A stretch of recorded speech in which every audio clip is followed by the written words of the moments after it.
ready to unlock your inner philosopher. Today's deep dive is all about critical thinking, what it is, where it came from, and why it matters, I think, more than ever in our, they call it, information-saturated world. Yeah, information overload, right. It's about cutting through all that noise and becoming a more discerning thinker. And that's no matter what you're reading or watching or listening to. Exactly. So no more just blindly scrolling or nodding along to, well, whatever you see.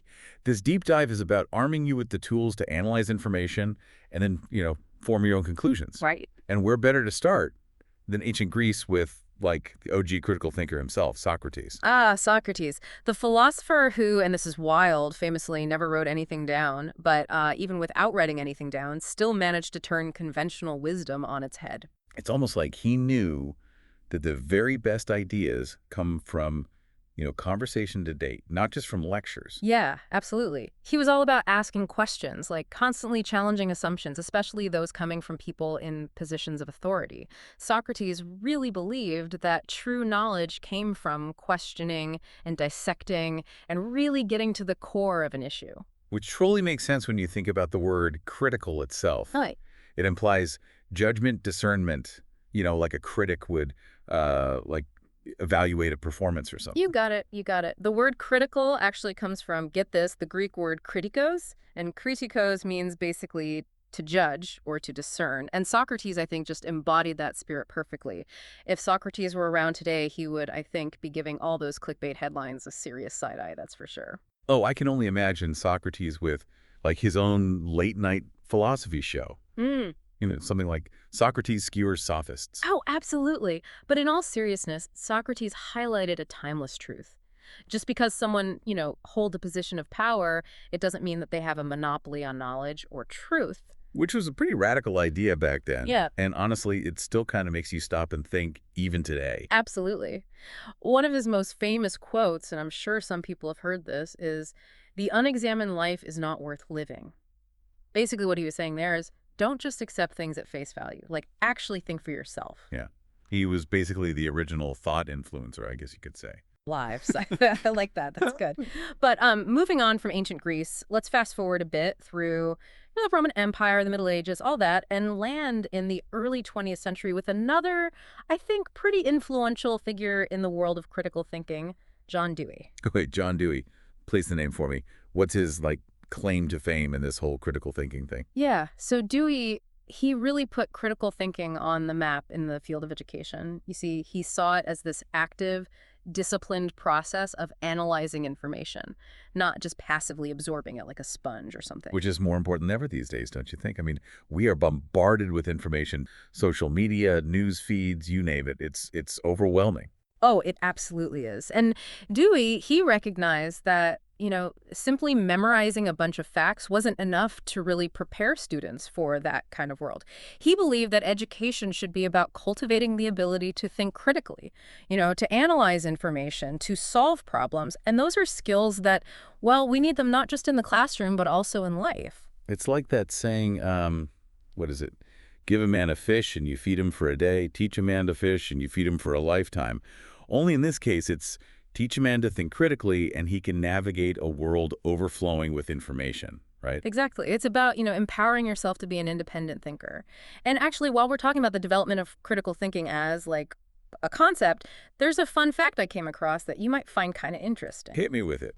Well, so get this. The term critical thinking, like the actual term itself, it first popped up in print, wait for it, way back in 1815. Get out. I had no idea it went back that far. Where did it appear? Like, what was it? Of all places, it was a British literary journal called the Critical Review.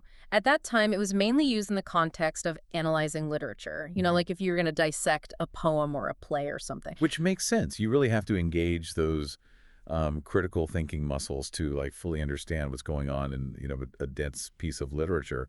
But how did we go from just analyzing Shakespeare to seeing critical thinking as this essential life skill? It was a gradual evolution, but I think people started to realize that this ability to think critically, to analyze and evaluate and interpret wasn't just for, academics or literary types. It was crucial for, well, everybody in all aspects of life. Okay, so let's talk about what critical thinking actually means. We've been throwing the term around a bit, but I think we can all agree that it's more than just, disagreeing with someone on Twitter. You're telling me. We actually dug into a bunch of definitions from some of the biggest names in the field, folks like Robert H. Ennis and the Foundation for Critical Thinking. They describe critical thinking as this intellectually disciplined process. Yeah. And it involves, actively and skillfully engaging with information. It's not just about memorizing a bunch of facts, but it's more about using those facts to, how do I put it, form your own well-reasoned conclusions. Okay, so it's about taking ownership of your thinking process, basically. But what does that look like in practice? Like, what does it mean to be intellectually disciplined? Good point.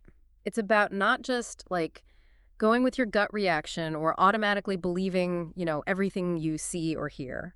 It's about taking a step back and asking yourself questions. Questions like, what's the evidence for that? Or are there other perspectives that, maybe I need to consider? Or am I letting my own biases, cloud my judgment here? So it's like hitting the pause button on your brain Yeah. before you hit that share button on your social media feed. Exactly. Exactly. It's about being mindful and deliberate in how you approach information and how you form your own opinions. And what about the whole actively and skillfully part of that definition we were talking about? What does that look like in action? It means you're not just a passive consumer of information, you're an active participant. So you're asking those questions, you're analyzing the arguments, you're evaluating the evidence. And just like any skill, the more you practice it, the sharper you become. So it's like working out, but for your brain. Mhm. I think I need to sign up for that mental gym membership. I love the enthusiasm. And speaking of working out your mental muscles, one of the most important skills involved in critical thinking is, logic. Specifically, being able to analyze different types of arguments. We're talking deductive, inductive, and abductive. Okay, now you're speaking my language. Yeah. Wait, hold on. You lost me at abductive. Can you break those down for me? Maybe use an example or two because my brain is, it's still warming up, I guess. So let's start with deductive reasoning. Think of it like a classic if-then statement. So if all cats are mammals and Fluffy is a cat, then Fluffy must be a mammal. Right. So we're drawing a conclusion based on information that, well, we already have. Okay, so far so good. What about inductive reasoning? So inductive reasoning is about making generalizations based on patterns that we observe. It's less about absolute certainty and more about probability. It's like if every single time you eat strawberries, you get a rash, well, then you might reasonably conclude that you're allergic to strawberries. So you're basically going from specific observations to a broader conclusion. Makes sense. So what about this mysterious abductive reasoning? Is that where we put on our detective hats? Exactly. Abductive reasoning is all about finding the best possible explanation for something. Think of it like a doctor diagnosing a patient or a detective who's solving a case. They're looking at all the evidence and then they're trying to figure out what the most likely explanation is. So let's say your car won't start and the battery is dead. Well, you might abduce that the alternator is shot. Okay, so we've got deductive for certain conclusions, inductive for generalizations, and abductive for finding the best explanations. Got it. But is critical thinking really all about logic? I mean, it seems like there should be more to it than that. You're absolutely right. Logic is a critical part, for sure, but some would argue that it's not the whole picture. There's another dimension to critical thinking that I think we need to explore. So we've got the logic part down, deductive, inductive, abductive. I mean, it's like a whole mental workout routine. But you're saying there's more to critical thinking than just cold, hard logic. Right. It's kind of like, it's like saying, baking is just about following a recipe. Sure, you need the ingredients and the measurements and all that, but what about the creativity? The intuition, that ability to just kind of adapt on the fly when something doesn't go according to plan. Okay, that's a great analogy. So what are those extra ingredients in this critical thinking mix we're talking about? What else is there? Well, there's this philosopher, Carrie S. Walters, and he makes a really interesting argument. He says that things like imagination, creativity, even intuition, they're all essential parts of critical thinking. He says it's not just about blindly following a set of logical rules, but being able to think outside the box, connect those seemingly unrelated ideas, and even sometimes just trusting your gut feeling when the situation calls for it. So it's logic is the foundation, but you can build all sorts of interesting and unexpected things on top of it. Exactly. Think about any major problem solver throughout history. Inventors, artists, scientists, they didn't just follow the rules. I mean, they imagined new possibilities, they experimented, and a lot of times they stumbled upon their biggest breakthroughs just through like creative leaps and intuitive insights. It wasn't always, a straight line from A to B. Okay, that makes a lot of sense. But that also makes critical thinking seem, I don't know, a bit less intimidating. Like it's not just about being, a robot who can just spot logical fallacies like we talked about. Yeah. It's about using your whole brain with all of its, quirks and creative sparks. Exactly. It's about embracing, the full spectrum of your cognitive abilities. And speaking of abilities, there are some specific critical thinking skills that you can actually hone and develop over time. Okay, so let's get practical. What are some of those core skills that, we can start practicing today, to kind of boost our critical thinking game? Well, we've already touched on logic and analysis, of course, but some other key players are things like observation. That's a big one. Really paying attention to the details, noticing the patterns, things like that. And I feel like that one observation is so crucial, especially, in this day and age, with this age of information overload, right? Hmm. I mean, we're constantly bombarded with so much stimuli. It's so easy to just miss those important nuances. Oh, absolutely. And then, there's interpretation. Yeah. So that's about figuring out what that information actually means, not just, what it appears to mean on the surface. Right, because things aren't always as they seem, are they? Exactly. And once you've, observed and interpreted, then comes evaluation. That's where you're weighing the credibility and the reliability of the information, considering the source, looking for any potential biases, that sort of thing. Okay, so it's like, being a fact checker in your own life. Exactly. And let's not forget about explanation. Being able to communicate your thought process clearly and persuasively, that's really key. Yeah, because what good is having these, brilliant insights if you can't share them effectively? Right. Oh, and one more super important skill we should probably mention, metacognition. Metacognition. Okay, that one sounds kind of intimidating. Break that down for me. It's actually simpler than it sounds. It just means like thinking about your own thinking. It's that next level awareness of your own thought processes, your own biases, how you learn best. It's like having this, internal feedback loop that helps you catch any errors, challenge your assumptions, and just become a more adaptable learner in general. So it's like being your own mental coach, constantly analyzing your game and, making adjustments to improve your performance. That's a great way to put it. Like imagine you're scrolling through social media, right? And you see some headline that just makes you, I don't know, really angry for some reason. Yeah. Well, metacognition is that pause, that moment where you stop and ask yourself, okay, why am I reacting so strongly to this? Is this headline even credible? What other perspectives might be missing from this story? It's about taking that step back to examine your own reactions, your own thought patterns. Okay, metacognition is officially my new favorite word. It's like mindfulness, but, for your thoughts.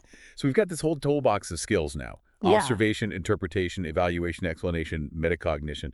But I imagine it takes more than just having the tools to be like a true critical thinker. Right. What else is there? You're picking up on all the right things. You've got to be willing to actually use those tools, which I think brings us to the importance of intellectual virtues. Intellectual virtues. Is that like the moral code of thinking or something? In a way, yeah. These are they're like character traits that just make you a better, more effective thinker. Like they're like superpowers for your brain. Okay, I'm listening. What kind of superpowers are we talking about here? Well, there's intellectual curiosity, that insatiable thirst for knowledge and understanding. Gotta stay curious. What else? Then there's intellectual humility, being open to the idea that, hey, maybe you're wrong. You don't have all the answers. That's a tough one, but so important.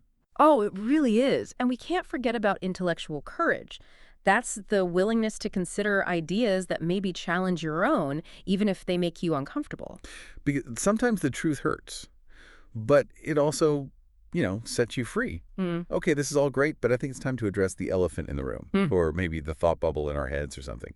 Why does any of this even matter? How does, being a critical thinker actually play out in real life? That's the million-dollar question, right? And it's what we're going to unpack next. So we've explored, the what, all those skills and virtues and the how, those different types of reasoning. But now I think it's time to dive into the why, as in, why should we even care about this stuff? How does it actually impact our lives? Like beyond acing a philosophy exam or something. Yeah, that's the heart of it. Critical thinking, it's not just some abstract concept that's confined to textbooks, right? It has real-world implications for how we navigate our daily lives, how we make decisions, how we interact with the world around us. Okay, I'm all ears. Give me the elevator pitch. Mm.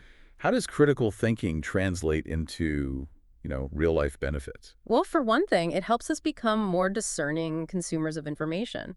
Just think about the sheer volume of information that we're exposed to every single day. I mean, it's a lot.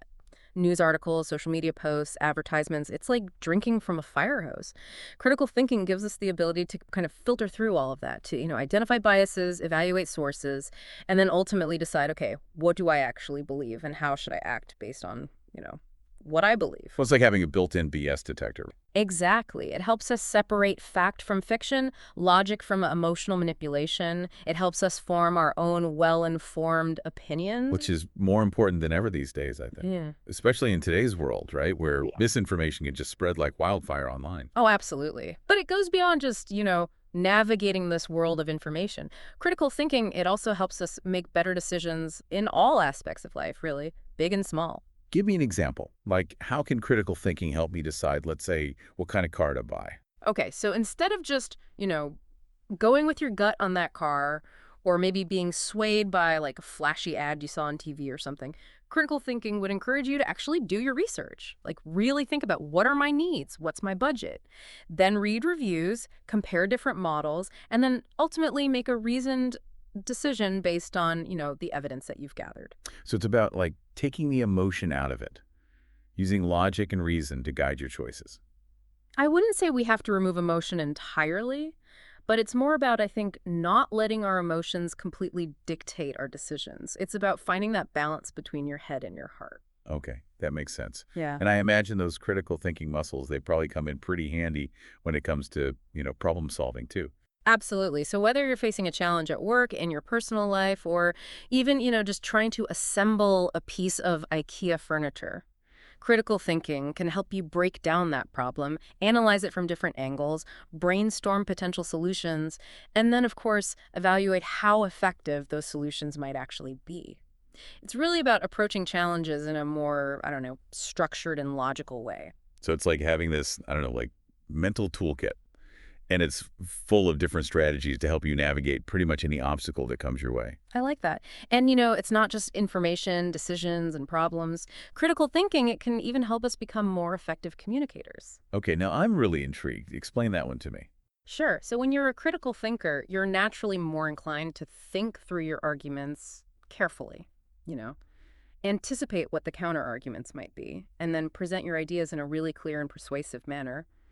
You're also more open, I think, to hearing other people's perspectives and then actually, engaging in constructive debate. It's about being able to actually back up your opinions with, solid reasoning and evidence, not just emotional appeals or, personal attacks or something. Right. It's about having those respectful, thought-provoking conversations that actually, hopefully move the needle forward on things. So we've covered a lot of ground here. We've talked about, the history of critical thinking, the definition, the skills, the virtues, even the real-world benefits.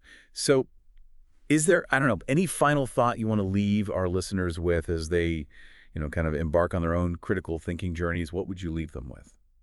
Well, we started our journey today with Socrates, so I think it's only fitting that we circle back to him. And I think one of the most important things to remember about Socrates was how he was all about asking questions. Yeah, the master of why. Exactly. And I think that's a really powerful takeaway for all of us as you go about your day, encountering new information, engaging in different conversations, making decisions big and small. Remember to just ask yourself why. Like, why am I believing this? Why am I reacting this way? Why is this person saying this to me? What are the underlying assumptions here? Are there other perspectives that, maybe I need to consider?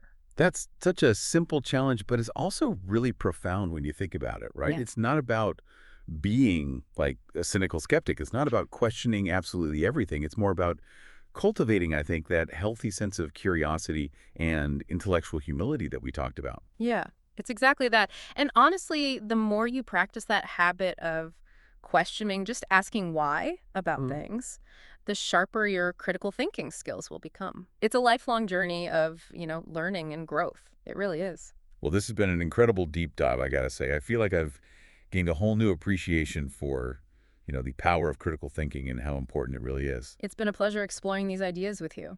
And to all of our listeners out there, we hope this deep dive has given you the tools and the inspiration to unlock your inner Socrates.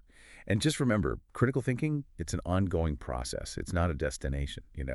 Remember to like this video, leave a comment, and subscribe to the Daniel David Allen YouTube channel where RoboCast is posted every weekday. Stay curious and never stop challenging yourself to think deeper. We'll see you next time.